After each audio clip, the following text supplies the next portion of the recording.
Ladies and gentlemen, hello, and welcome back to N Raghav TV for yet another video. Change of setup. I am at home right now, but FC Barcelona, the favorite club, everyone's favorite club, always love to talk about Barcelona. We are back, August the 17th, August the 18th. You know what time it is. The official club season kicks off this evening very soon against Valencia. So let's do a quick season preview for FC Barcelona. We'll talk about what has happened so far, what is going to happen, and what are my expectations from Barcelona this season. So let's just jump right into it.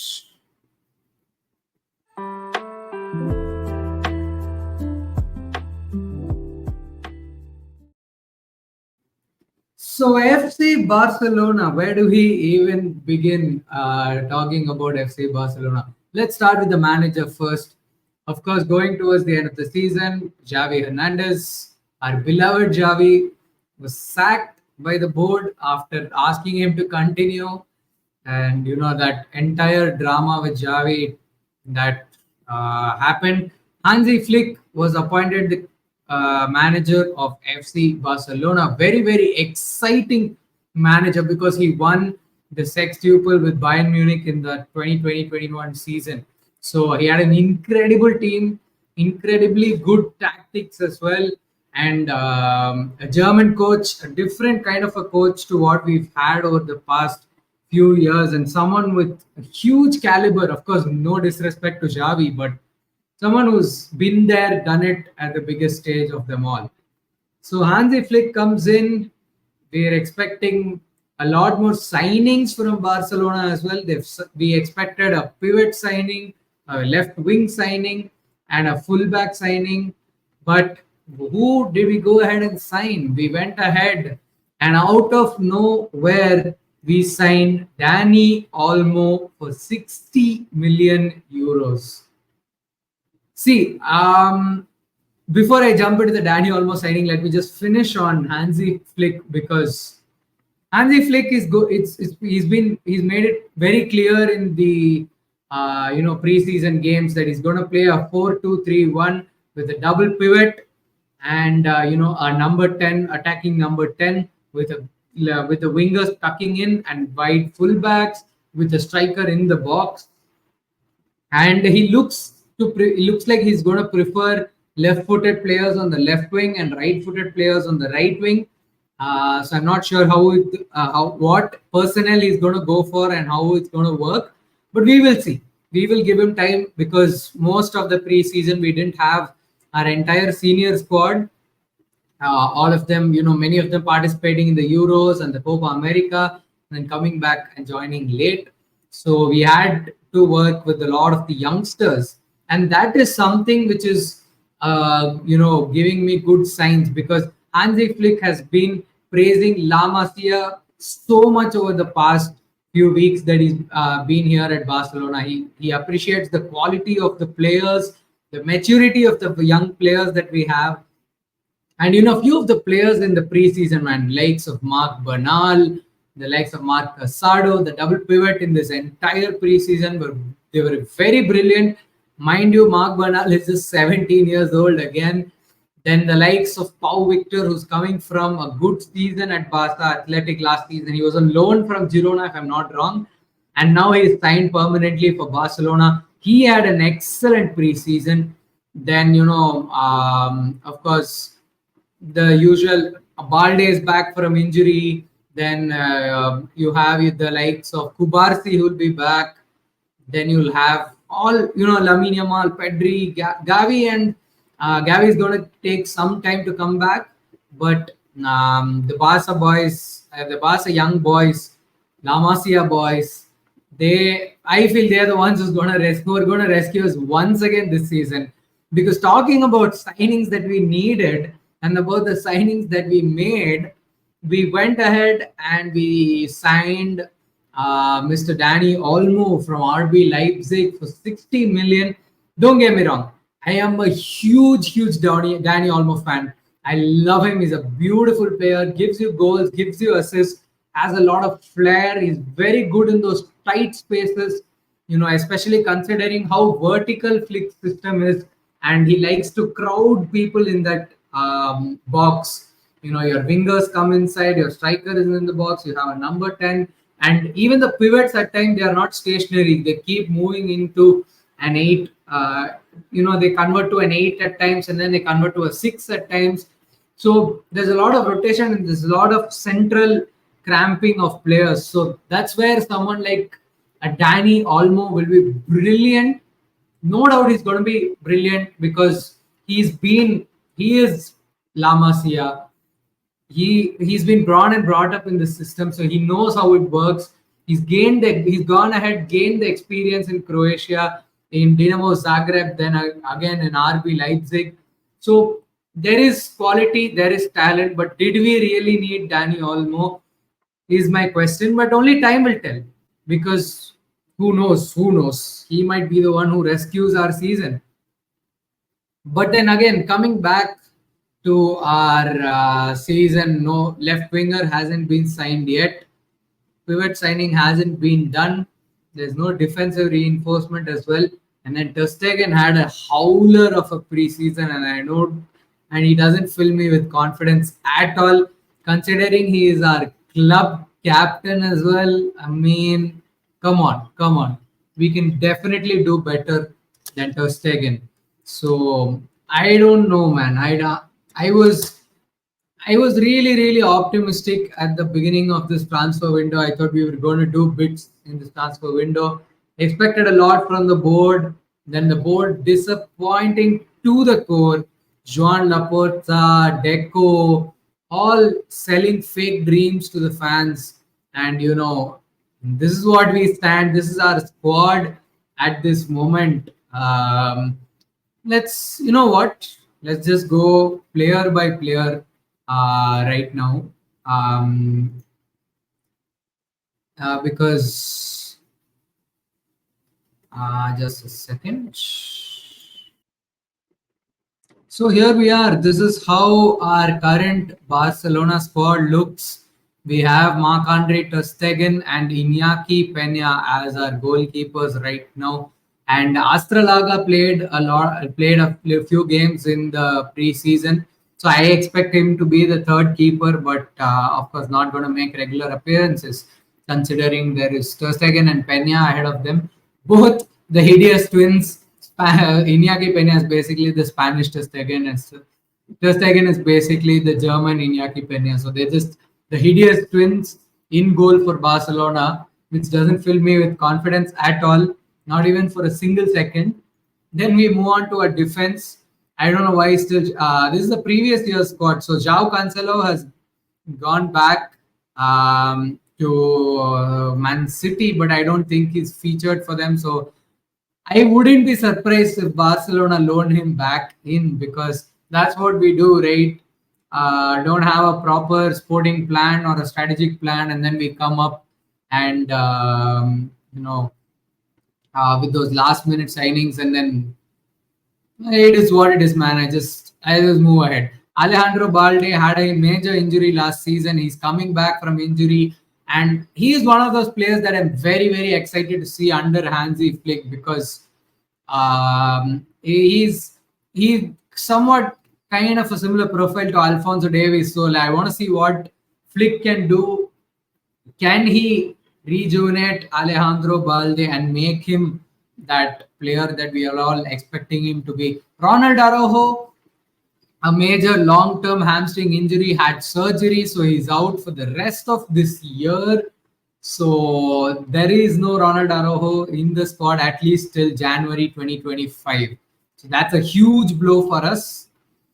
Inigo Martinez, Andreas Christensen, and Jules Koundé, the three centre backs that we have. Along with this, Pau Kubarsi is going to be registered as a first team player.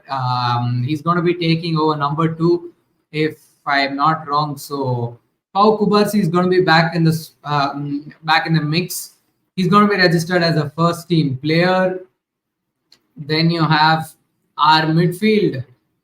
This You have Gavi, who's returning from an ACL injury, so he's also gonna take time to come back. And in the midfield, Pedri, he's apparently he's almost fit and he's back. He's going to be back in the squad for the Valencia game, so I expect him to start playing a major role in this flick system. I'll be surprised to see. I wouldn't be surprised to see if Pedri plays in a deeper role, because lot of the videos that I've seen or lot of the analysis which I have seen have talked about Pedri playing as a number 10. And don't get me wrong, that would be amazing. But looking at the current situation of our double pivots, I wouldn't be surprised if Pedri plays as one of the deeper midfielders. He has the quality. He has the quality to change the game. He's a very his defensive work rate is very underrated in my opinion. And I don't know. We got to do what we got to do. So that is there. Fermin Lopez, my man, what an Olympics campaign from Fermin Lopez. He's also one of the players that I'm very excited to. I'm looking forward, because last season he was playing in the third division, comes back. Xavi gives him a chance in pre-season. Brilliant performance in the pre-season. Just like Pau Victor this season, it was Fermin Lopez last season. Impresses. He stays in the squad and has a brilliant first season, in my opinion. 10 goals and a few assists coming off the bench, not even playing regularly in the playing 11. So that's a brilliant player. We have a very different profile that we have in Fermin Lopez. So I expect Fermin Lopez to be playing a very prominent role in this squad, considering the type of profile that he is, and I expect him to play in that number 10 role. Along with this, we have Frankie de Jong, Ilkay Gundogan, and Pablo Torre is back as well from his loan. It's not clear yet what the plan is for him, but he was impressive in the preseason as well. Then you had the likes of Marc Bernal and Marc Casado, which I talked about. Them having brilliant preseason, so I expect them to be part of this first team dynamics as well. So that's and along with this, if you include Dani Olmo as a cam, then you have Dani Olmo as well. So we have good depth, but not the kind of depth we need. I still would love to have a pivot, proper ball-winning midfielder. In that, you can either put Christensen. I mean, that's what we did last season. You could move Christensen to CDM if you want, but I would still prefer to have a pivot in the squad, a lone pivot, other than Marc Bernal, because Marc Bernal is 17. You can't put so much pressure of replacing a Sergio Busquets on a 17-year-old kid who has had his breakthrough season just now. So come on. That is it. Then we move to the forwards, where Ferran Torres is still part of the squad. Then we have Robert Lewandowski, who I expected to leave this summer. I thought we were done with Robert Lewandowski, but the arrival of Flick meant he was going to stay. So I don't mind Robert Lewandowski being in the squad as long as there's competition for him, as long as his place in the playing 11 is not guaranteed. Because someone like a Pau Victor, who's had a brilliant preseason, he has all the qualities, to play in that to play as that number 9 in a flick system. I want him to challenge Lewandowski. I want Flick to, show Lewandowski that his place is not guaranteed, and that the better player will play ahead no matter what. He did that in the preseason, to be fair. He rotated a lot. He gave the players who played well in the training a chance.